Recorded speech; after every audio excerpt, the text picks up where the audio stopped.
যে সাধারণ খেটে খাওয়া গরিব মানুষ, প্রান্তিক মানুষ, তফসিলি জাতি উপজাতি এবং সংখ্যালঘু সম্প্রদায়ের মানুষ তারা আজকে কি ভাবছে এবং সামগ্রিকভাবে তাদের পক্ষ থেকে আমরা প্রগতিশীল নাগরিক মঞ্চ আমরা আজকের এই কলকাতা প্রেস ক্লাবে একটি প্রেস মিট বা প্রেস কনফারেন্সের আয়োজন করেছি।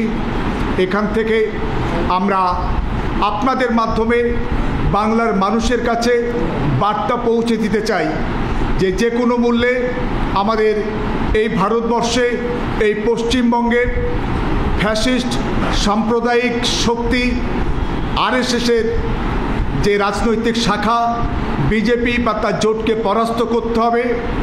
এবং একই সঙ্গে আমরা দেখতে পাচ্ছি এই পশ্চিমবঙ্গে বিজেপির হয়ে বিজেপিকে সহযোগিতা করার জন্য বিজেপির সাকরেত হয়ে তাদের মদদে তাদের পৃষ্ঠপোষকতায় তাদের নির্দেশে কিছু নতুন রাজনৈতিক দল বা হঠাৎ নতুন তৈরি হওয়া কিছু নেতা তারা যত্রতত্র প্রার্থী দিয়ে চলেছে এবং সামগ্রিকভাবে আমরা মনে করি এবং বিশ্বাস করি তাদের এই কর্ম আসলে বিজেপিকে সুবিধা করার, তাদেরকে মদত দেওয়ার নামান্তর।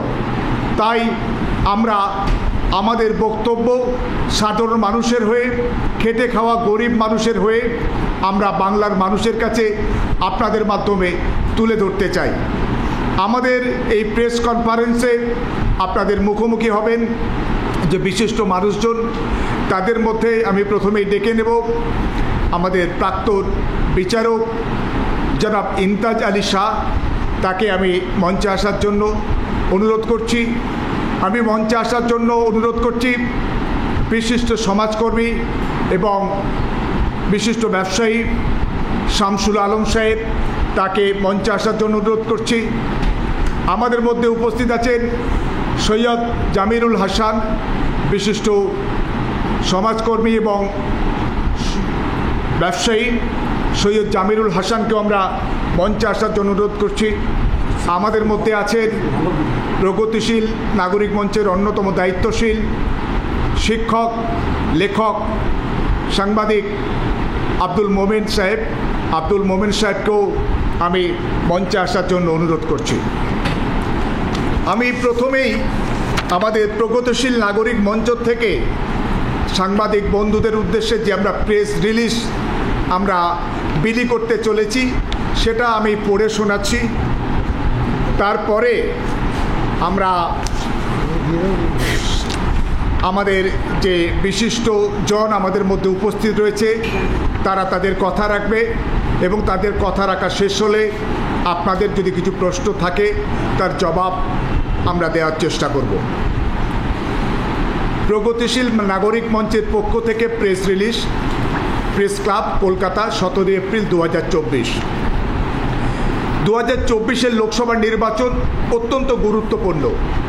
দেশের গণতন্ত্র, সাংবিধানিক ব্যবস্থা, রাষ্ট্রের যুক্তরাষ্ট্রীয় কাঠামো ও ধর্মনিরপেক্ষতা অবশিষ্ট থাকবে কিনা সে বিষয়ে দেখা দিয়েছে একটা বড় প্রশ্নচিহ্ন। রাজনৈতিক দলগুলো তাদের মতো করে ভাবছে এবং কাজ করছে, কিন্তু দলীয় রাজনীতির বাইরে থাকা সাধারণ নাগরিক সমাজ আমরা ভীষণভাবে উদ্বিগ্ন ভবিষ্যৎ ভারত বিষয়ে। গরিব খেটে খাওয়া প্রান্তিক মানুষজনকে রক্ষা করতে হবে, বিভেদকামী সাম্প্রদায়িক শক্তিকে যে কোনো মূল্যে আটকাতে হবে, এটা সময়ের দাবি। পশ্চিমবঙ্গে এই দেশবিরোধী সন্ত্রাসী শক্তি মানুষকে আবার ভুল বোঝাতে, গরিব মানুষদের মধ্যে বিভাজন তৈরির মরিয়া প্রচেষ্টা চালাচ্ছে। তাদের দোসর বা সাকরেত হয়েছে নতুন গজিয়ে ওঠা কিছু নেতা। তারা এই সমস্ত অপশক্তি যাতে রবীন্দ্রনাথ, নজরুল, ক্ষুদিরাম তিতুমিরের বাংলায় তাদের নগ্ন থাবা বিস্তার করতে না পারে, বাংলার শান্তি, সম্প্রীতি ও সুস্থিতি নষ্ট করতে না পারে, সেটা আমরা ভীষণভাবে আমরা আশা করছি এবং বিবেচনা করছি। তার জন্যই আমরা আজকের এই প্রেসের মুখোমুখি। গত 10 বছরে বিজেপির শাসনামলে সারা ভারতবর্ষে আজ দেশ ভয়ঙ্কর বিপদের মুখোমুখি। আকাশ ছোঁয়া মূল্যবৃদ্ধি, বেকারত্ব বিগত 45 বছরের মধ্যে সর্বাধিক, ক্ষুধাসূচক বা হাঙ্গার ইন্ডেক্সে পৃথিবীর 125টা দেশের মধ্যে ভারতের এই মুহূর্তে অবস্থান 111তম। মাথাপিছু আয়ের নিরিখে ভারতের অবস্থান 143 নম্বরে। মানব সম্পদ উন্নয়নের ক্ষেত্রে ভারত 134 নম্বরে। নারীদের নিরাপত্তার ক্ষেত্রে ভারত পিছিয়ে এই মুহূর্তে জায়গা করে নিয়েছে 128-এ। হ্যাপিনেস ইন্ডেক্স চার্টে ভারতের অবস্থান 143টা দেশের মধ্যে 126 নম্বরে। শান্তি সূচকে দেশ আজ 135 নম্বরে। তারপরেও মোদি অমিত শাহ বাহিনী তাদের গদি মিডিয়ার সহযোগিতায় দেশ জুড়ে প্রচারের ঢক্কানি নাচ চালাচ্ছে যে সবকা সাথ সবকা বিকাশ। আসলে রাষ্ট্রনেতারা খাদ্য, বস্ত্র, বাসস্থান, শিক্ষা, স্বাস্থ্য বিষয় ছেড়ে দিয়ে মন্দির, মসজিদ, মাছ, মাংস, মুসলমান, মোগলদের নিয়ে ব্যস্ত হয়ে পড়েছে। সেখানে সাম্প্রদায়িক মেরুকরণই তাদের ক্ষমতা দখলের একমাত্র জায়গা হয়ে উঠেছে। বাংলার মানুষ দেশদ্রোহী বিভেদকামী শক্তিকে কখনো পাত্তা বা গুরুত্ব দেয়নি, আমাদের এটাই বিশ্বাস। তারপরেও বর্তমান রাজ্য সরকারের নানা ভুলে এ রাজ্যে আরএসএস ও তার রাজনৈতিক শাখা বিজেপি পায়ের তলায় মাটি খুঁজে চলেছে।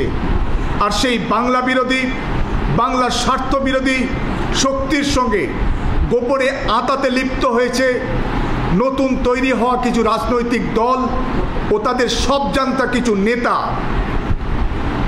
তারা ভাবছে তাদের অশুভ আঁতাত বাংলার মানুষ টের পাচ্ছে না।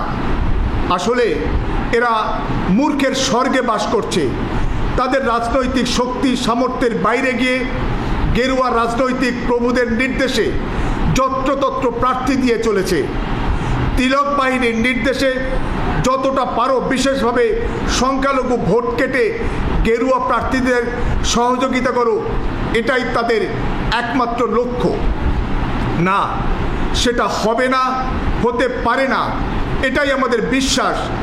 বিলকিস বানু, আসিফা বানুর ধর্ষক বাহিনীর সমর্থকদের বাংলা কখনো ক্ষমা করতে পারে না।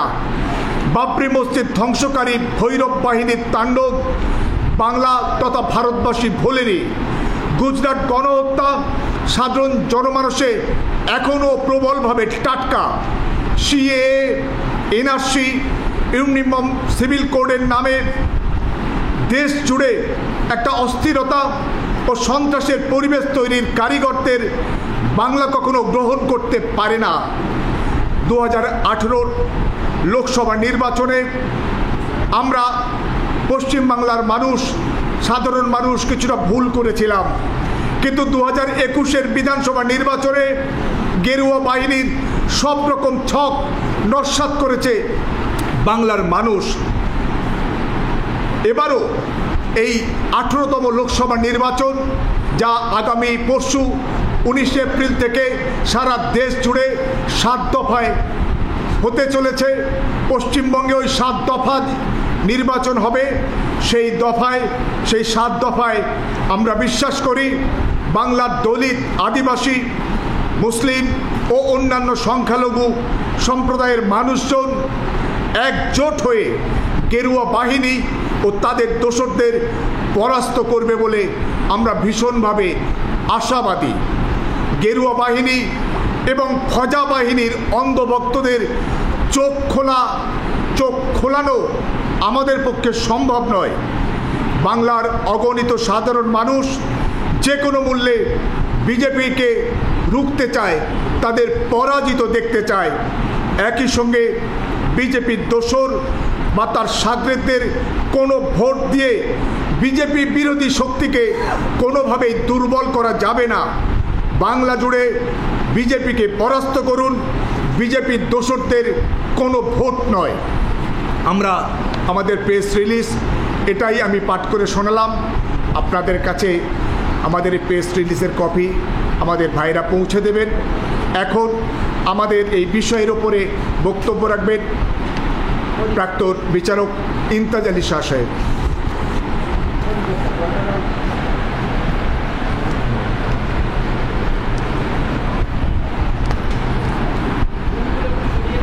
নমস্কার, গুড আফটারনুন, মনাক্কাম, আসসালামু আলাইকুম। বিরোধী প্রধান রাজনৈতিক শক্তিকে বা ক্যান্ডিডেটকে তারা বেছে নিক। এখন কথা রাখবেন সৈয়দ জামিরুল হাসান।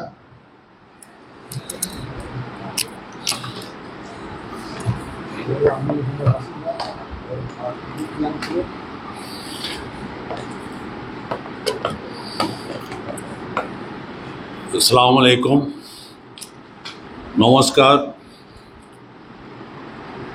আপনারা শুনলেন আমাদের যে বন্ধুরা একটু বাংলাতে বলেছে, আমি একটু দেশে ভাষা বলবো। হিন্দি হলে কেন, এই যে ভোট হচ্ছে শুধু বাংলাতে হচ্ছে না, আমরা চাই আমাদের मैसेज ऑल इंडिया একটু যাক। सो माय ब्रदर, मैं ये बोलना चाहता हूँ कि अभी जो 2024 का पार्लियामेंट का इलेक्शन है, आप लोग भी जानते हैं, सबको जो भी थोड़ा सा जिसको थोड़ा ज्ञान है देश में पॉलिटिक्स का, वो ये समझ रहा है कि ये इलेक्शन ही बहुत इम्पोर्टेंट है।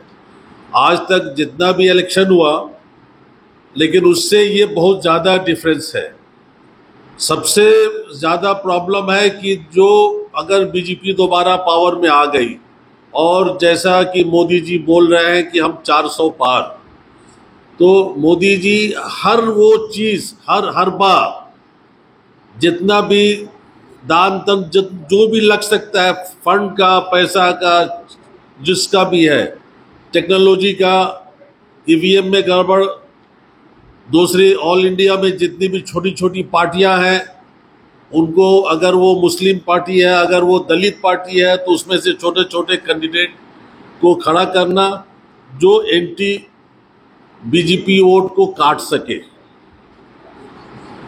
तो हम ये चाहते हैं कि बंगाल में, और मोदी जी अगर दोबारा आ गए तो शायद मैं आपको आज आपके माध्यम में ये बोल देना चाहता हूँ कि सिर्फ संविधान खतरे में नहीं है, देश हमारा खतरे में है। आप लोगों ने देखा होगा इलेक्शन बॉन्ड में 2 पाकिस्तानी कंपनी ने भी बॉन्ड खरीदा है। भाई भारत का इलेक्शन हो रहा है, उसमें पाकिस्तानी बॉन्ड्स, पाकिस्तानी कंपनीज क्यों बॉन्ड लेगी? क्यों? मोदी जी का पावर क्या पाकिस्तान में भी, वो तो प्राइम मिनिस्टर नहीं है। कारण ये है वो पाकिस्तान का पैसा, पाकिस्तान का आईएसआई का पैसा है, और वो आईएसआई का पैसा जिसने यहाँ इनकैश कराया है वो बीजेपी ने कराया है। तो आपको समझ में आ सकता है कि ये जो बीजेपी है वो सिर्फ देश के लिए खराब, मतलब देश के लिए कितना नुकसानदायक है, आप उसको समझ सकते हैं। तो हमारा, और विशेष करके सारे देश में, हर जगह, हर स्टेट में, मेरे ख्याल से जितने भी कॉन्स्टिट्यूंसी है, 75% कॉन्स्टिट्यूंसी में मुस्लिम वोट का एक फैक्टर है। और वहाँ पर हर जगह कोई बड़े मौलाना को, कोई बड़ा टीचर को बीजेपी के तरफ से खड़ा किया जा रहा है कि वो मुस्लिम वोट इंडिपेंडेंट होके काटे। हमारे बंगाल में भी बहुत सारी छोटी छोटी पार्टियां हैं, उन लोगों ने भी प्रार्थी दिया है, लेकिन ज़्यादातर उसके अंदर, मैं किसी पार्टी का, किसी शख्स का नाम नहीं लूँगा, लेकिन उसमें ज़्यादातर फंडिंग है वो बीजेपी का है। तो हमारा ये आज प्रगतिशील मंच से हम ये एक मैसेज देना चाहते हैं, जो बंगाल के लोगों को, भाइयों को, और पूरे देश के भाइयों को, कि ऑल इंडिया में जो इंडिया ग्रुप है, हम जानते हैं कि इसमें सब पार्टियां हमारे लिए अच्छी नहीं है। हमारा एक्सपीरियंस है 60-65 साल का कि उन्होंने मुसलमानों के लिए कुछ नहीं किया। दलितों के लिए कुछ नहीं किया, फिर भी वो बीजेपी से लाख दर्जा बेहतर है। हम देश को तो हमको पहले, हमारा सबसे पहले देश है, तो हमारा मैसेज यही है कि हम हर जगह वोट को डिवाइड नहीं होने दें। हमारा अपील है, खास तौर से हमारे जो मुस्लिम कम्युनिटी है ऑल इंडिया में, जहां भी इंडिया के कैंडिडेट हों, चाहे वो लेफ्ट के हों, चाहे वो कांग्रेस के हों, चाहे वो तृणमूल के हों, चाहे वो लालू यादव के हों, चाहे वो यूपी में समाजवादी पार्टी के हों, चाहे वो साउथ में जिधर भी हो, मैं ऑल इंडिया में मुसलमानों से आपके माध्यम के जरिए मैं अपील करना चाहता हूं कि 2024 का इलेक्शन बहुत सोच समझ के और मुसलमान वोट को डिवाइड होने नहीं देना है। देखिए, मैं एक छोटी सी मिसाल देता हूं। जैसा आप जानते हैं कि मैं MIM का प्रेसिडेंट था 4 साल तक, आप लोग जानते हैं, और 2021 में मैंने, जब ओवैसी साहब बगैर हमसे पूछे, मैं पार्टी के लिए जेल भी गया, सब कुछ किया, लेकिन उन्होंने हमसे कांटेक्ट नहीं किया। क्यों नहीं किया? बगैर हमसे पूछे वो फुरफुरा चले गए, सबको पता है आप लोग। और जो आदमी पार्टी के लिए एक दिन भी काम नहीं किया, उससे जाकर उन्होंने डील किया। डील का मकसद ये था कि हम मुसलमानों का ज़्यादा से ज़्यादा वोट को काटे। मैंने उसी दिन उस पार्टी से रिज़ाइन दिया। तो ये मुसलमानों के जो हमदर्द लगते हैं, लेकिन अंदर से इनका बिजनेस कुछ और है। तो मैं इसीलिए मुसलमानों से आपके ज़रिए अपील करना चाहता हूं कि इस इलेक्शन में, 2024 के इलेक्शन में, आप लोग इंडिया के गठबंधन की जो भी पार्टियां हैं, स्ट्रॉन्ग कैंडिडेट है, कहीं पे 2-2 लोग हैं तो जो स्ट्रॉन्ग है उसको वोट दे के कामयाब बनाए कि कम से कम हमारा इंडिया ग्रुप का पार्लियामेंट में 300 से ऊपर सीट जाए। बस इसी अपील के साथ मैं अपनी बात को यहीं पे ख़त्म करता हूँ। একটা প্রেস কনফারেন্স করার জন্য গতকালই ওরা হট করে all of a sudden decision নিয়েছেন। খুব ভালো কথা। আমি শুনেই আনিসুলকে বললাম যে আমি চেষ্টা করব যাব। যাই হোক, পশ্চিমবাংলার রাজনীতিতে আপনারা সবাই ওয়াকিবহাল। আমি 1967 সাল থেকে আমি ভোট দিচ্ছি। এই শিয়ালদাই আমার প্রথম নির্বাচন কেন্দ্র। আমি যখন কারমাইকেল হোস্টেলে ছিলাম, যতীন চক্রবর্তী একদিকে আর একদিকে হচ্ছেন বিজয় সিং নাহার সাহেব। তখন আমি ছাত্র সিটি কলেজে পড়ি, প্রথম ভোট দেই। যতীনবাবু প্রত্যেক ঘরে ঘরে আসছেন, ভোট দিন করে নমস্কার করে রাজ্জাক মোল্লা নিয়ে আসছেন ঘরে ঘরে আমাদেরকে পরিচয় করে দিতে। কিন্তু আজকের ভারতবর্ষের এই 1967 সাল থেকে আজ 2024 অনেক পরিবর্তন আপনারা দেখেছেন যারা আজ এখানে উপস্থিত আছেন। যে ভারতবর্ষের এরকম তো ছিল না। ভারতবর্ষ আমাদের এখানে বহু ভাষার বহু ধর্মের মানুষ এখানে বাস করি। এখানে উনি বলছেন সর্বজন বসুদ্ধবৈ কুটুম্বকম। আমরা সবাই এখানে সেই বিশ্বাস করি যে সর্বজন সুখায় সর্বজন হিতায়। আমরা প্রত্যেকের কামনা করি। এবং এখানে কি ইউনিটি ইন ডাইভার্সিটি, যে এখানে আমরা এই যে আজকের ধরুন রামনবমী, শ্রীপঞ্চমী, কালী পূজা, শ্যামা পূজা, সন্তোষী পূজা, আমি বিইং এ মুসলিম বলছি যে আমরা সমস্ত কিন্তু ওয়াকিবহাল। সমস্ত পূজা কবে কি পূজায় আমরা জানি, এমনকি কবে একাদশী, দ্বাদশী, ত্রয়োদশী এ সমস্ত জানি। কিন্তু মুসলিমদের 4টি পর্ব, একটা হচ্ছে 2টো ঈদ, একটা ঈদুল ফিতর, ঈদুল জুহা, মহরম আর শবে বরাত। এইটা আমার বন্ধুবরেরা অনেকে, আমি যখন ইউনিভার্সিটি পড়ি 1970 সালে, তখন নকশাল পিরিয়ড, আমার একটা বান্ধবী ক্লাসমেট জিজ্ঞেস করছেন, তখন বাংলাদেশের যুদ্ধ চলছে, আমাকে বলছেন তুমি কি, তোমার নাম কে বলে রঞ্জিত, কে বলে সুধীর, কে বলে অধীর, তুমি কি বাঙালি? আমি বলে আচ্ছা মুজিবুর রহমান কে বলো দেখি। ঠিক 1971 16 ডিসেম্বর আমি তখন আশকোষ বিল্ডিংয়ের ল ক্লাস, MA ক্লাসের লজিকের স্পেশাল ক্লাস করছি। বেরিয়ে এসে বলছে নিয়াজি এখন সারেন্ডার করলেন। কিন্তু সে অনেক জল গঙ্গা দিয়ে বয়ে গেছে। সদরুদ্দিন সাহেবও জানেন যে আজকের আমাদের চিন্তা করতে হবে, উই হ্যাভ টু মাল twice, we have to think twice. যে যেটা আমাদের আনিসুর সাহেব যে প্রেস রিলিজ পড়লেন তার মধ্যে দেখলেন যে গতবারের যে 17ই যে পার্লামেন্টারি ইলেকশন হয়েছিল 17, আর এটা হচ্ছে 18তম। 17তে আমি কন্টেস্ট করেছিলাম কৃষ্ণনগর থেকে 2019 সালে, 18 নয় 2019 সালে কৃষ্ণনগর থেকে আমি কন্টেস্ট করেছিলাম। যাই হোক, এখন কিন্তু এই বছরের নির্বাচন একটা কী বলবো যুগান্তকারী, এবং এখানে একটা আমাদের ভারতবর্ষের এই কনস্টিটিউশন থাকবে কি না, আমাদের দেশ এইভাবে পরিচালিত হবে না মনুসংহিতা দ্বারা। আমি বিএ ক্লাসে মনুসংহিতা পড়েছিলাম, সংস্কৃতের মনুসংহিতা। 3টে কলেজের, সিটি কলেজ, আনন্দমোহন, রামমোহনের 3টে কলেজের সংস্কৃতে আমি বিং এ মুসলিম ফার্স্ট হয়েছিলাম। তখন বিধুভূষণ মালিক 1969-এ ফার্স্ট প্রাইজ আমাকে দিয়েছিলেন। যাই হোক, আজকের সেই মনুসংহিতার কথা, মনুসংহিতা বলছে না কিন্তু ব্রাহ্মণ্যবাদীরা এসে শাসন করবে। এখন ব্রাহ্মণ্যবাদী আসবে না গুড পার্লামেন্টারি আসবেন? আপনারা কালকে দেখেছেন যে 45% এমপি পার্লামেন্টারি তাদের বিরুদ্ধে ক্রিমিনাল কেস আছে, এবং 85%-এর মধ্যে তাদের মোর দেন 1 crore টাকা আছে। এবং এখানে পশ্চিমবাংলার এমন অনেক পার্লামেন্টারি ছিলেন, আপনারা জানেন বা ডায়মন্ড হারবারের জ্যোতির্ময় বসু, তিনি ইউনিভার্সিটি লেকচারার ছিলেন, তিনি কিন্তু পার্লামেন্টে ছিলেন। তাদের মতো পার্লামেন্টে আজকাল দেখতে পাওয়া যায় না। আজকালকার 370-এর বিল পাস হয়ে যাচ্ছে, ইউসিসি বিল পাস হচ্ছে। আমরা এখান থেকে পশ্চিমবঙ্গ থেকে 34 জন এমপি করে পাঠাচ্ছি। They are keeping silent, they are keeping mum, they are sitting there and they are gossiping in their chamber. What is this? I ask the one of the parliament মানে সংসদকে জিজ্ঞেস করলাম যে তোমরা সেখানে কী করছো? এখানে uniform civil code bill pass হয়ে যাচ্ছে, 370 রদ হয়ে যাচ্ছে, মুসলিমদের তালাক বিল পাস হয়ে যাচ্ছে। পার্লামেন্টে কি কিসের জায়গা? পার্লামেন্ট কি নাচের জায়গা? এই যে নর্তকীরা যাবে, তারপরে আপনার আর্টিস্টরা যাবে, তারা সেখানে পার্লামেন্টে আইন পাস করা হয়, আইন প্রণয়ন করা হয়, কনস্টিটিউশন নিয়ে আলোচনা করা হবে, বিল নিয়ে আলোচনা করা হবে। সেখানে যদি আমরা এই সমস্ত মানে কী হলো সিনেমা আর্টিস্টকে পাঠাই, তারা সেখানে কী করবে? তারা সেখানে কী বুঝবে? তো যাই হোক, আজকের আমাদের ভারতবর্ষের খুব দুর্দিন বলতে পারা যায়। আজকে বলছেন রামলালা, আমরা রামকে জানি, রামের আপনারা রামায়ণ মহাভারত আমরা সবাই পড়েছি, জেনেছি, দেখেছি, গল্প শুনেছি, সিনেমা দেখেছি। কিন্তু এখন আজকের প্রধানমন্ত্রী বলছেন, শেক্সপিয়ার কালকে আজকে বেরিয়েছে, বলছে যে মাত্র রামলালার এই যে রামনবমীর 1 বছর হলো পূর্তি পালন করুন। কি না, আমি রাম মন্দির উদ্বোধন করেছি আর আপনারা এটাকে ভালোভাবে উদযাপন করুন।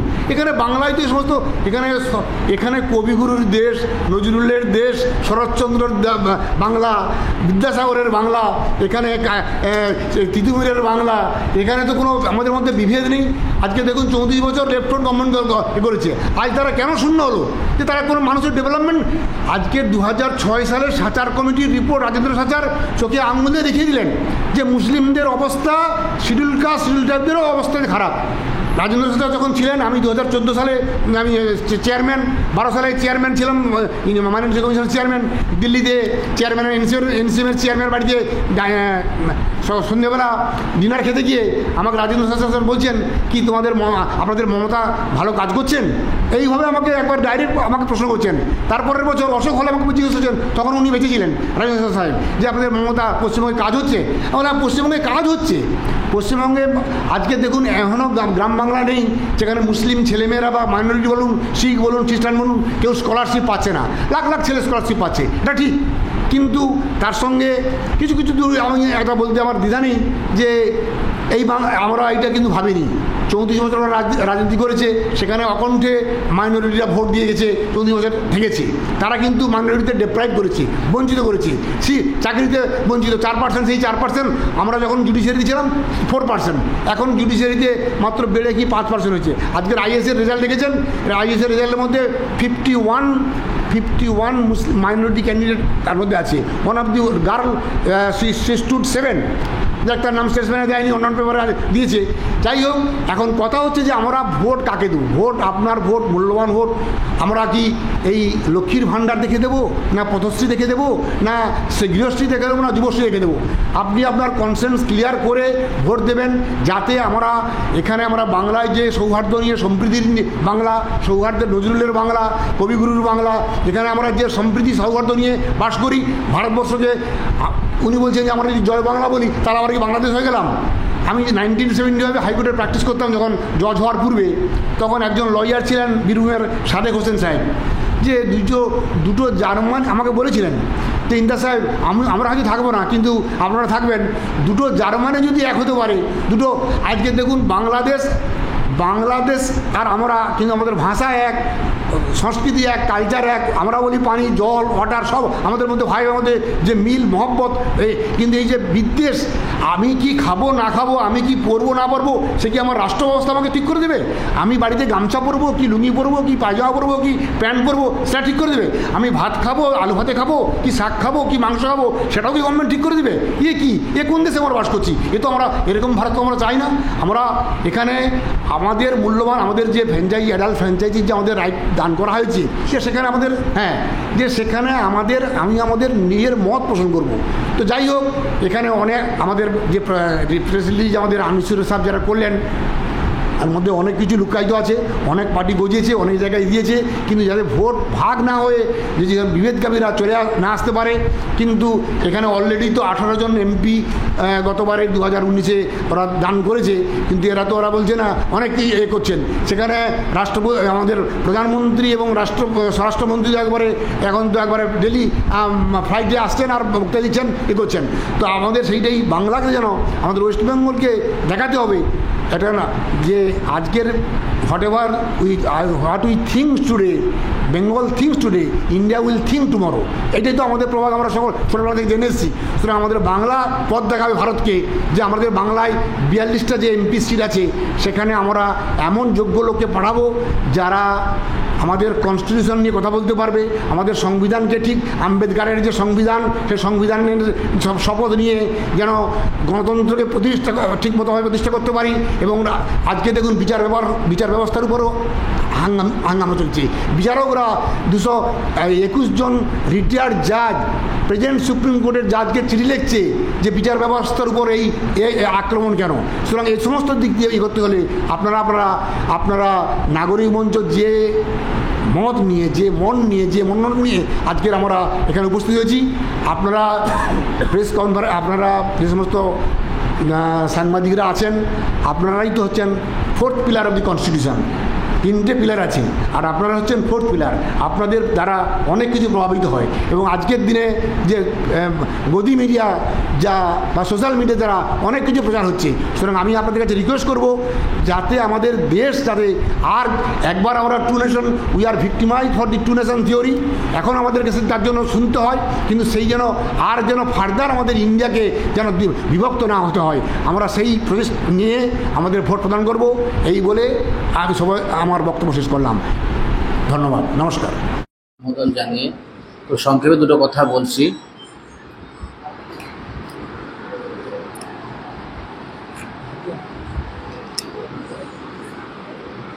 এই যে নির্বাচন 2024 সালের লোকসভা নির্বাচন, এটা কিন্তু আমাদের লক্ষ্মীর ভাণ্ডার, যুবশ্রী, রূপশ্রী বাঁচিয়ে রাখার নির্বাচন নয়। কিন্তু এই নির্বাচনটা কিন্তু আমাদের ভারতবর্ষের সংবিধানকে বাঁচিয়ে রাখার নির্বাচন। এটাকে মাথায় রেখে আমাদেরকে ভোটটা দিতে হবে।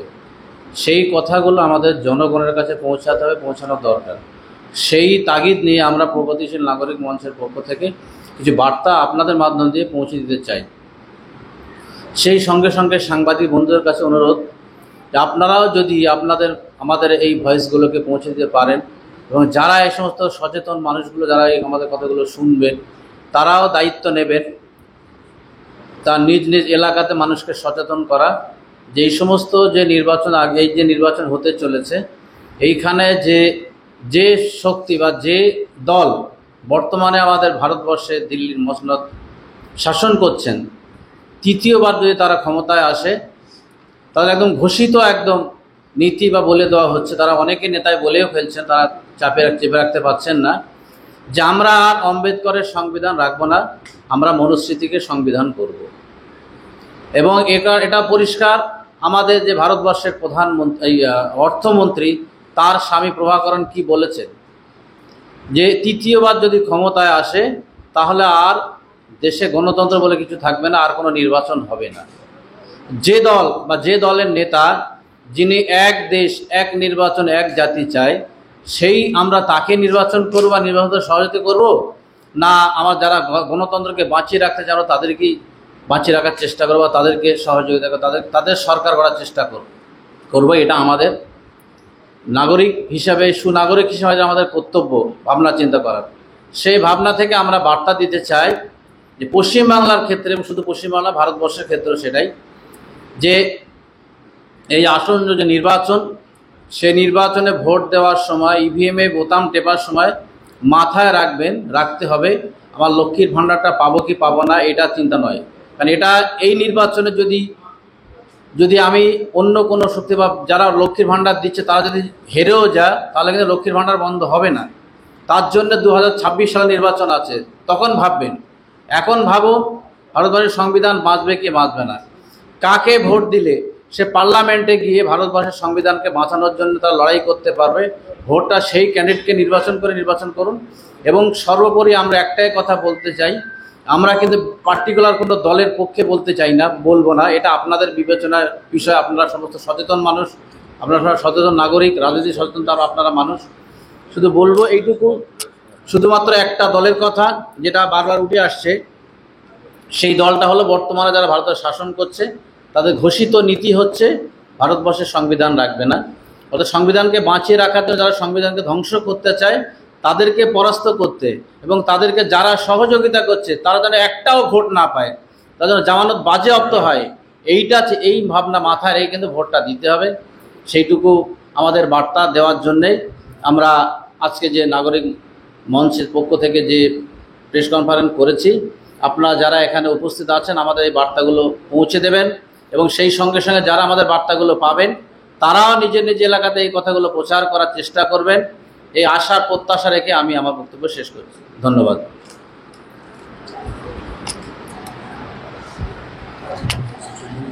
এখন সাংবাদিক বন্ধু